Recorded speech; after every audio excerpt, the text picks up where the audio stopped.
Pour apporter vos témoignages sur l'actualité, Appelez Europe 1 au 39 21. 50 centimes la minute plus coût de l'appel. Jean-Michel Apathy, Mathieu Charrier. Et tous les jours, Jean-Michel, vous discutez avec nos auditeurs. Aujourd'hui, 2 sujets. Payer pour échanger ses billets de train, ce sera à partir de dimanche. Alors, est-ce que vous allez modifier vos habitudes? Vous nous appelez au 39 21. Et puis, la reprise de la croissance. Est-ce que ça va vraiment mieux? Est-ce que vous le constatez? Voilà, c'est ce que nous attendons de vous pour dialoguer. Nous avons demandé à Augustin Landier, professeur à l'école d'économie de Toulouse, de rester avec nous. Merci Monsieur Landier. Je signale que vous êtes l'auteur avec David Tesmar de 10 idées reçues qui coulent la France chez Flammarion. Voilà, pour ceux qui s'intéressent à l'économie et qui veulent comprendre la situation économique de la France. Bonjour Thierry. Bonjour Thierry, vous êtes... Ah pardon, excusez-moi, Thierry n'est pas encore là. Alors bonjour Claude. Oui, bonjour. Vous êtes au Bourget. Écoutez, moi, j'étais au chômage et Oui. donc, après tout un processus de recrutement, j'ai changé de métier, c'est-à-dire avec une formation, tout ce qui a été mis en œuvre par le gouvernement. Donc j'ai changé de métier, donc je me retrouve dans la logistique des bagages à l'aéroport Charles de Gaulle. D'accord, vous faisiez quoi avant Claude? Et vous savez que tout mon entourage me dit que ça vient d'un miracle, quoi. C'est comme un miracle de retrouver du travail à cet âge-là. À 56 ans. Vous faisiez quoi avant Claude? Vraiment une pêche. Bon, merci pour la réponse. Est-ce que vous m'entendez Claude? Non, je crois que Claude ne m'entend pas. Alors... Et il y a tout un protocole de travail qui me plaît beaucoup, et donc il y a tout un respect de l'un et de l'autre, et c'est vraiment génial, quoi. Voilà, bon, voilà. Donc je tiens à féliciter même aussi tout le gouvernement, parce qu'il y a beaucoup de gens qui disent etc. Moi je sais que le président de la République, s'il m'entend, il reste pas les bras croisés, donc il se démène et évidemment, dans les... Claude, vous ne m'entendez pas, hein?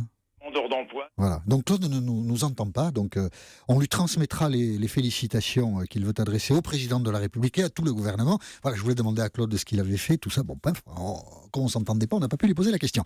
Augustin Landier, la reconversion professionnelle, c'est vrai que quand il dit à 56 ans, j'ai eu du bol de retrouver du travail, il a un peu raison, parce que si reprise il y a, elle ne profite pas à certaines catégories de la population, c'est une évidence.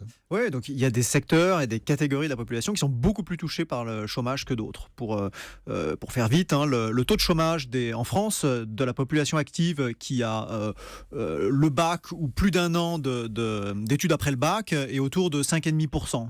Donc vous voyez, le taux de chômage, il concerne vraiment la partie de la population qui n'a pas de qualification scolaire élevée. Et pourtant, beaucoup de moyens sont mis en œuvre, beaucoup de moyens financiers, beaucoup de formations pour essayer d'aider ces populations-là qui, sur le papier, sont très défavorisées. Oui, mais alors la formation professionnelle, c'est un sujet c'est un peu un serpent de mer, ça revient sur le tapis souvent, mais c'est un gouffre. C'est-à-dire que tout le monde sait qu'en réalité, c'est une modalité un peu cachée et très très dure à expliciter, à mettre à jour de financement du syndicalisme en France. Pas 30 milliards quand même. Non, mais il y a une énorme, si vous voulez, la formation professionnelle en France est une perte terrible, bien sûr. Donc ça, c'est un des enjeux pour les 10 ans qui viennent, de vraiment arriver à professionnaliser ce secteur. Moi, je suis la politique depuis un petit moment, les campagnes électorales présidentielles où chaque fois on nous a dit ça, on va y mettre de l'ordre. Hein. Et puis c'est toujours la même inefficacité. Oui, c'est que très souvent en France, les blocages reposent sur ce paritarisme qui est un petit peu inscrit dans nos gènes depuis la fin de la Seconde Guerre mondiale, mais qui pose problème aujourd'hui parce que la représentativité de ces institution est déficiente et donc elle s'accroche à leur rente à elle. Et en tout cas, Claude a eu la chance de retrouver un autre travail dans un autre secteur. Voilà, donc ça prouve que c'est possible. Et heureusement, beaucoup de gens aujourd'hui sont appelés à faire cette transition d'une industrie à une autre. Bonjour Stéphane. Bonjour. Vous êtes à Tours. Oui. Ça va mieux pour vous? Non, écoutez, je suis toujours dans la même situation depuis pas mal de temps maintenant. Oui. Voilà. Je recherche. Moi, le problème qui se passe, c'est que... Vous êtes au chômage, Stéphane, c'est ça? Oui. D'accord. Oui. Vous cherchez dans quel secteur? Je fais des entretiens par des cabinets de recrutement qui, pour moi, sont des cabinets incompétents. D'accord. Notamment quand on daigne nous répondre, parce qu'aujourd'hui, il est vrai que d'avoir des bagages, c'est quand même certes des avantages, mais ça a aussi des inconvénients, c'est-à-dire que trop de diplômes tue le diplôme, et trop d'expérience tue l'expérience. Et en fait, et puis si vous n'avez pas le physique qui va avec, le problème il est là. Pour moi... Qu'est-ce que vous cherchez comme emploi, Stéphane? Vous avez 48 ans, donc vous n'êtes pas dans une... Oui. une catégorie d'âge dont on pense que pour elle le parcours professionnel est terminé. Et vous cherchez dans quel secteur ? Commercial. C'est-à-dire, vous êtes commercial ? Oui. D'accord. J'ai fait des études là-dessus. D'accord. Voilà. D'accord. Moi, j'ai commencé avec une forme d'apprentissage parce que j'ai quand même passé un BTS en industrie et puis également j'ai persévéré dans le milieu commercial et j'ai allé jusqu'à l'école de commerce pour pouvoir justement prétendre à avoir un débouché on va dire optimiste pour ma carrière et puis Mais là, vous passez des pour ma entretiens ? famille. Je passe des entretiens qui, pour moi, sont négatifs parce qu'on tombe sur des gens qui en fait ne connaissent pas du tout le technique et puis ne connaissent pas du tout également, l'intitulé du poste vraiment présent. Et le problème qui se passe, c'est qu'aujourd'hui, la discrimination existe aussi pour des gens de ma catégorie, et le problème qui se passe, c'est que si vous ressemblez pas, excusez-moi, mais de M. Pokora ou à Brad Pitt, vous ne prétendez pas à un poste. Aujourd'hui, le physique, il joue beaucoup. J'ai même fait l'exemple avec un ami qui a passé le même entretien que moi il y a quelques mois de ça à Paris. Voilà. Vous voulez dire, lui, il a été embauché, pas vous ? C'est ça que vous voulez dire ? Ouais, lui, il a un CAP de boulanger, il a passé exactement le même process que moi, avec le même bureau de recrutement, et ça a été un petit test en fait envers nous, et lui, quelqu'un qui est quand même une carrure de mannequin, avec un physique d'acteur, on va dire, et puis moi, qui suis en fait un peu plus dans le personnage un peu plus lambda, j'ai pas eu le poste. Voilà. Donc il n'y a pas forcément de lien, mais il ne faut pas perdre confiance quand même. Il y a des liens, et aujourd'hui, j'étais là aussi pour parler aussi du comment dirais-je, de l'accroissement du chiffre, du pouvoir d'achat. Ah, d'accord. Que vous ne ressentez pas. Ah non, pas du tout. Oui, pas mais du vous, tout. Aujourd'hui, pardon ? Oui, si vous vivez avec des indemnités chômage, effectivement, ça doit, non, mais ça doit il n'y pas a être pas que facile. ça. C'est qu'aujourd'hui, c'est, je vais reprendre un petit peu ce que disait Coluche. C'était surtout ne fais rien le matin, sinon tu ne sauras pas quoi faire l'après-midi. Et surtout, demande ce que tu as besoin, on te dira comment t'en passer. Voilà. Pour moi, c'est aujourd'hui ce que me dit et ce que, entre guillemets, pourrait en fait m'apporter Pôle emploi actuellement. Et aujourd'hui, c'est si on se démerde pas pour trouver justement un travail, bien malheureusement on va rester dans l'assistanat. Je comprends, Stéphane. Restez avec nous, Augustin Landier. Est-ce que le taux de chômage, on le disait tout à l'heure, est très fort en France, et certains disent changer les règles sur le marché du travail, ça peut être une solution pour ceux qui sont au chômage, et comme ça ils retrouveraient peut-être plus facilement du travail. C'est une thèse à laquelle vous adhérez ou pas ? Oui, c'était l'esprit de la première loi El Khomri qui consistait à dire que aujourd'hui, beaucoup d'employeurs sont assez réticents à embaucher les gens en CDI, et que beaucoup de gens se retrouvent dans des trappes de précarité, vont de CDD en CDD. Et la seule manière de changer cette espèce d'équilibre qui aussi conduit à des pertes de confiance, et les gens ont l'impression d'être exclus de manière définitive en fait du marché du travail. Stéphane, il a perdu le confiance. Voilà, donc ça il faut d'abord, Stéphane, il faut évidemment ne pas perdre confiance. C'est pas, mais c'est pas ça. Mais attendez, aujourd'hui vous voulez taxer. Moi, je pars d'un principe. Je vous écoute tous les jours, j'écoute les informations tous les jours. Aujourd'hui, il y a un problème qui se passe. C'est que le gouvernement se regarde le nombril, mais ne regarde pas autour de lui. Le problème qui se passe aujourd'hui, c'est que on veut taxer les CDD et on surenchère les taxes. On va dire, je vais le dire comme ça, pour la plus grande entreprise de France, qui est quand même l'artisanat. Aujourd'hui, l'artisanat, c'est quand même un des premiers recruteurs d'emploi en France. Aujourd'hui, ils peuvent pas embaucher parce qu'ils sont noyés sous un régime qui est quand même un racket et de l'État, c'est quand même le RSI. Aujourd'hui, si on réforme pas ce furoncle, il n'y aura jamais d'emploi. Si demain l'artisanat va bien, Il y aura de Il y l'emploi aura de l'emploi. obligatoirement après la guerre. On comprend, Stéphane, votre raisonnement. Il a Voilà. raison, Aujourd'hui, Stéphane Augustin le Landier. problème, c'est qu'ils sont noyés sous ces dettes-là. Et D'accord. aujourd'hui, il y a des gens qui demandent. Mais aujourd'hui, personne n'est capable. S'il y en a un, c'est monsieur Dupont-Aignan qui en parle. Et ça, je D'accord. suis content. Non. Voilà. J'aurais pas pensé tout seul, mais bon, ça c'est fait. Restez avec nous, Stéphane. Donc, Augustin Landier, Ouais, oui, il faut assouplir peut-être le marché du travail. Oui, changer des c'est ce qui avait règles. été fait avec l'auto-entrepreneur. Donc, une manière de le dire, c'est il faut arriver au même niveau de simplicité que celui que l'auto-entrepreneur avait permis d'obtenir sur des travaux comme ça d'indépendants, avec beaucoup de flexibilité, d'aménagement. Bon, alors après, les artisans sont très remontés contre le RSI. Historiquement, c'est eux qui ont voulu en fait avoir un statut spécial et donc Social à part. voilà, et Ouais. qui est géré de manière indépendante. C'est pas l'État qui gère le RSI, donc il faut quand même le rappeler. L'État est pas, il n'y a pas un ministère, disons, coupable de la mauvaise gestion du RSI, mais effectivement, il y a des dysfonctionnements. Donc là, à nouveau, on retombe sur le terme du paritarisme, sur la question du paritarisme, et il faut arriver à corriger la situation. Mais là, je crois que beaucoup de gens font une confusion et ont l'impression qu'il y a une sorte de ministère qui fait pas son boulot. C'est pas le cas. Le RSI, il n'est pas géré directement par l'État, et donc effectivement, il faut rectifier le tir, mais ça relève pas directement de ce qu'un ministère peut faire. En fait, on voit un peu les solutions théoriques pour résoudre le problème du chômage, c'est-à-dire peut-être changer quelques règles sur le marché du travail et peut-être aider les petites entreprises qui sont créatrices d'emplois sur le terrain, moins de fiscalité ou des choses comme ça. Mais après, passer de la conception théorique à la réalisation, c'est difficile dans une société. On le voit avec la loi El Khomri. Honnêtement, il y a des blocages. Enfin, le gouvernement a considéré, il a essayé en un sens d'aller plus loin. Il a reculé. Je pense que ça doit faire partie de la plateforme d'un programme présidentiel.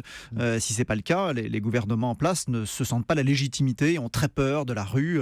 Mais voilà, la vérité, c'est qu'en France, on a un problème avec le SMIC chargé. C'est-à-dire une fois qu'on prend en compte effectivement toutes les taxes, les charges, le SMIC reste une barrière à l'entrée pour un certain nombre d'actifs de la population française. Et puis, par ailleurs, effectivement, il y a toute une fiscalité qui rend l'activité économique beaucoup plus difficile. Chaque décision est une décision qui peut vous coûter cher. Merci Stéphane. Je vous souhaite une bonne journée à Tours. Bonjour Thierry. Oui, bonjour. Vous êtes à Séquedin, dans le Nord. Oui, tout à vous êtes fait. chef Donc, d'entreprise. Alors moi, je suis chef d'entreprise, donc je suis à la tête d'une entreprise que j'ai créée il y a 13 ans et qui, avec 17 salariés aujourd'hui. Oui.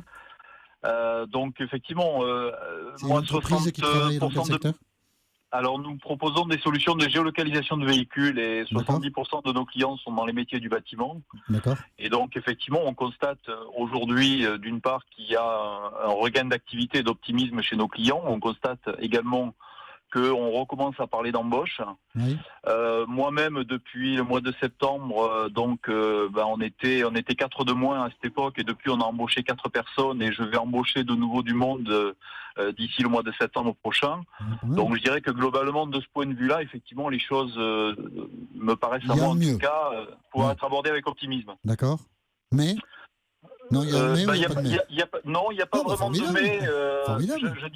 Ce que je disais tout à l'heure, c'est qu'il y a une autre dimension, à mon avis, en tout cas au niveau des chefs d'entreprise, pas forcément au niveau des salariés, c'est qu'il y a une dimension psychologique importante, et que à partir du moment où on commence à dire que les choses vont mieux, psychologiquement, il y a un effet d'amplification qui joue son rôle également. D'accord. On entretient un peu le moral comme ça. Vous le confirmez ça, Augustin Landier ? C'est important, la psychologie Oui, donc la psychologie joue un rôle en économie. En revanche, je pense que les gens ne sont pas stupides. C'est-à-dire, si par exemple, imaginez que les médias décident de jouer ce rôle, d'être un petit peu des gens sortis, les gens se décrypteraient, les gens seraient conscients qu'on ne peut pas prendre les médias au sérieux. Donc je pense que c'est important de le rappeler. C'est-à-dire que notre rôle à nous, économistes, et à vous, journalistes, c'est pas de raconter aux gens des balivernes.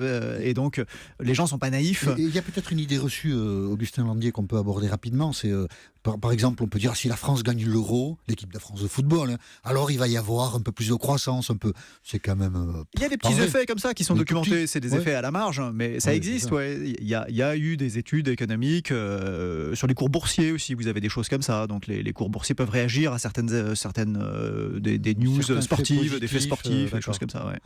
Et donc, même au beau temps, la température. voitures, etc. Ouais. Oui, là, ils ne sont pas gâtés. Donc, si on est champion d'Europe, on peut espérer 0,01% de croissance de plus, c'est ça? Ça peut aider, pourquoi pas. Ouais. Ça peut même aider l'économie réelle, soit dit en passant. Les événements sportifs attirent beaucoup d'activités autour. Bon, mais Thierry, bravo pour votre... Je peux rajouter quelque chose qui me paraît important. On parle beaucoup de chômage et de capacité des entreprises à embaucher. On entend beaucoup, pour embaucher, il faut avoir des commandes. Je pense aussi qu'il faut être capable d'anticiper, de connaître ses possibilités et se dire que pour aller chercher des commandes, on a aussi besoin de ressources. Et c'est vrai que, alors j'ai peut-être la chance par mon métier de pouvoir faire ça, mais aujourd'hui on est plus dans une démarche qui consiste à dire pour aller chercher des commandes, je sais de quelles ressources dont j'ai besoin et je vais les embaucher. C'est toujours en équilibre, on est d'accord, il faut gérer correctement. Mais on n'est pas obligé d'attendre que les commandes soient là pour embaucher. C'est le message que je veux faire passer. D'accord, très bien. Écoutez, le message est passé. Merci beaucoup Thierry. Bonne journée. Et bravo pour le dynamisme. Si vous créez des emplois, c'est quand même bien. Et on essaye tous les jours et c'est aussi pour ça qu'on crée des entreprises. Et on est content de vous trouver optimiste à Secquedin dans le Nord. Nous poursuivons ce dialogue. Est-ce que l'économie française va mieux après une petite pause? Pour apporter vos témoignages sur l'actualité, appelez Europe 1 au 39 21. 50 centimes la minute plus coût de l'appel. Jean-Michel Apathy, Mathieu Charrier. Et vous continuez, Jean-Michel, de discuter au 39 21 avec nos auditeurs de la reprise de la croissance. Bonjour Philippe. Oui, bonjour. Vous êtes à Bonjour, monsieur Apathy. Bonjour, vous êtes à Noyelles-Godault, dans le Pas-de-Calais? Oui, c'est cela même. Ça va mieux ou pas? Pardon? Ça va mieux ou pas? Ah non, pas du tout, monsieur. Par contre, je voudrais répondre, j'ai entendu un de vos auditeurs dire que comment il félicitait notre président. Moi, je ne suis pas dans ce cas-là. Lui, ni son gouvernement. Il avait retrouvé du travail, lui, donc il était content. Non, mais moi, j'ai du travail, monsieur. D'accord. Mais je vous indique que comment je suis dans le bâtiment, monsieur, et en ce moment, c'est la catastrophe dans le Nord-Pas-de-Calais. D'accord. Les marchés ne viennent pas. Les prix sont en train de baisser comme des prix d'il y a 10 ans. Dans un premier temps, nous vivons dans nos entreprises. Je suis conducteur de travaux dans une entreprise de carrelage, figurez-vous. Et depuis ces derniers temps, nous avons mis du personnel au chômage technique par dizaines. On garde des marchés, on a du mal à gagner des marchés de plus en plus en ce moment. Quand avant on était à 5 voire 6 entreprises, en ce moment nous sommes à 20 entreprises à répondre, tellement il y a pas de marché. Dernièrement, le président de la Fédération nationale du bâtiment parlait d'une légère reprise en Bretagne et sur la région parisienne, mais dans toutes les régions, monsieur, ça ne va pas. D'autant plus que ces derniers temps, il y a eu une baisse de la dotation territoriale dans toutes les communes, donc les marchés publics en prennent un coup. Les maires préfèrent garder l'argent pour les bureaux d'aide sociale, tous ces gens qui sont dans la misère. Donc pour vous, Philippe, la situation ne s'améliore pas. C'est vrai, Augustin Landier, que la perception peut être différente selon l'endroit où on se trouve dans le territoire. Il y a énormément d'hétérogénéité géographique et sectorielle. Donc ça, c'est pas sectoriel, le bâtiment, on dit ça va mieux.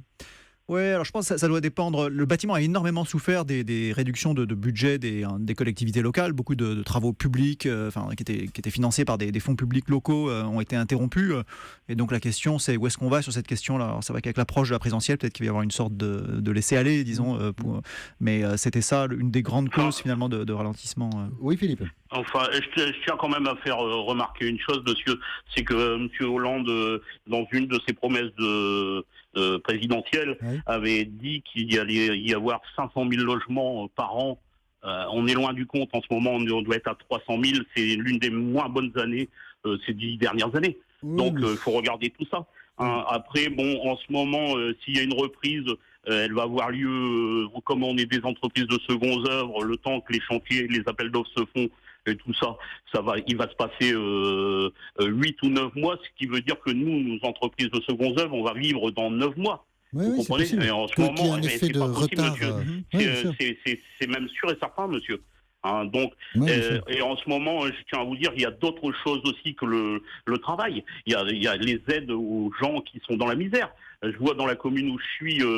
en 2014, il y avait 125 familles qui étaient aidées par le bureau d'aide sociale. Là, on est passé à 270, monsieur.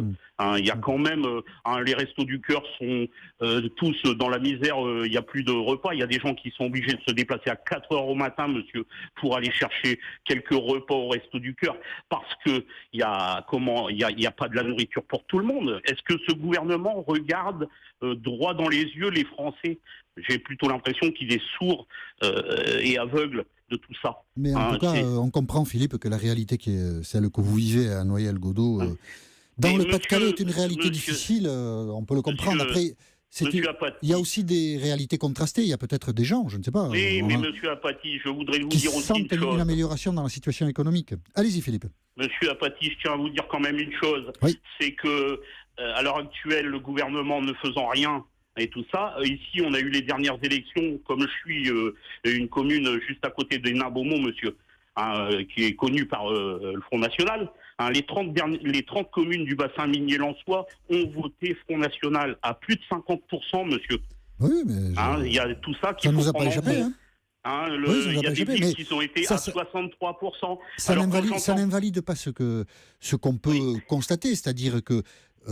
par rapport à une situation difficile, la situation économique peut s'améliorer soit dans certains lieux du territoire, soit dans certains secteurs. Vous, ce que vous vivez à Noyelles-Godault ne correspond pas à cela.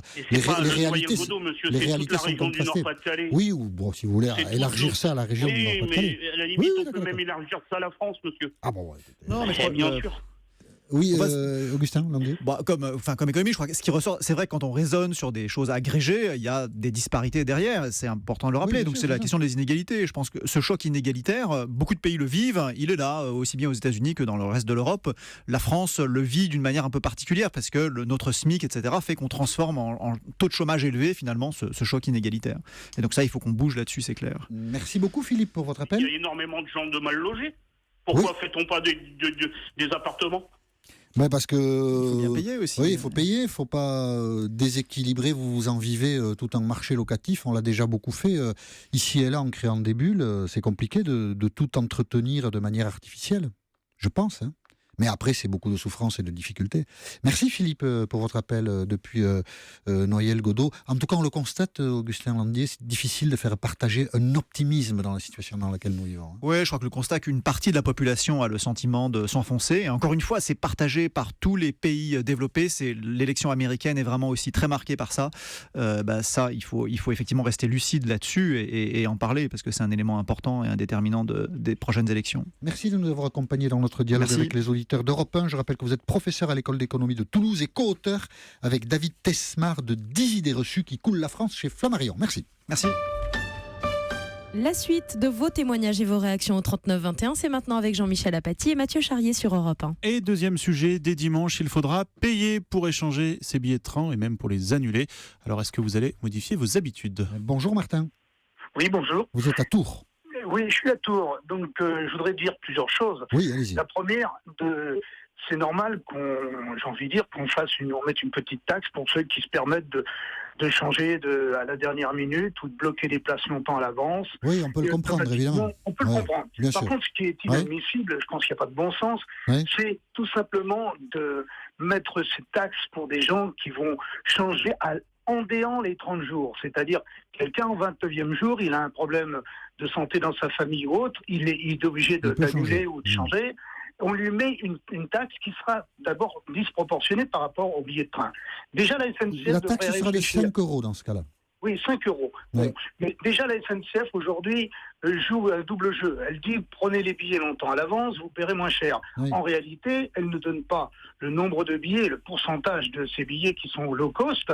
Elle ne donne pas. Deuxièmement, la SNCF joue toujours le pari contre la province. C'est-à-dire qu'au départ de Paris, tous les billets de train sont très bon marché. On peut prendre des billets de train pour Lyon, Marseille, Bordeaux, etc.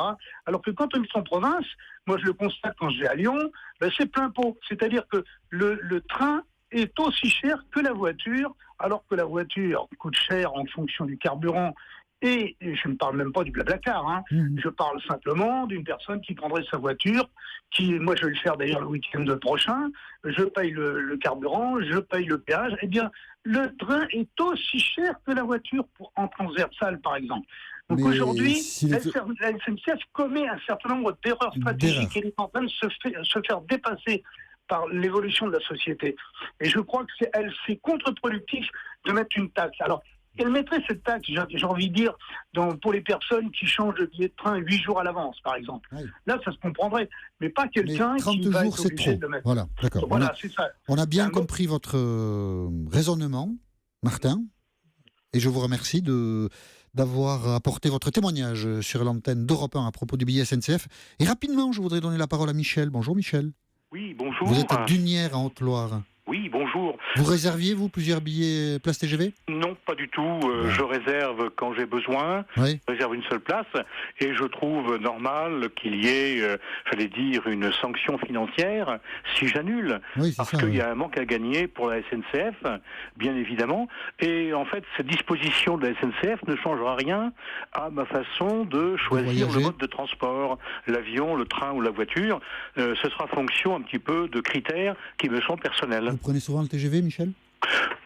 Assez rarement parce que je voyage peu maintenant, mais je l'ai pris assez souvent dans les années précédentes. Voilà. Voilà, mais bon, que la SNCF essaie de remplir ses trains et d'être plus efficace dans la gestion de son réseau, on ne lui jettera pas la pierre. Après, au détail, puisque c'était ce que disait Martin à Tours, peut-être que ça pourrait être un peu différent. Mais on verra comment les usagers utiliseront ces nouvelles règles que met en place la SNCF. J'ai été heureux de vous accueillir sur l'antenne d'Europe 1 pour ce dialogue sur l'actualité que nous reprendrons lundi au 39-21 à partir de 13h10. Et tout de suite, Mathieu ? Dans un instant, la joyeuse bande des découvertes. Que faire ce week-end ? Ils vont tout vous dire. On y va.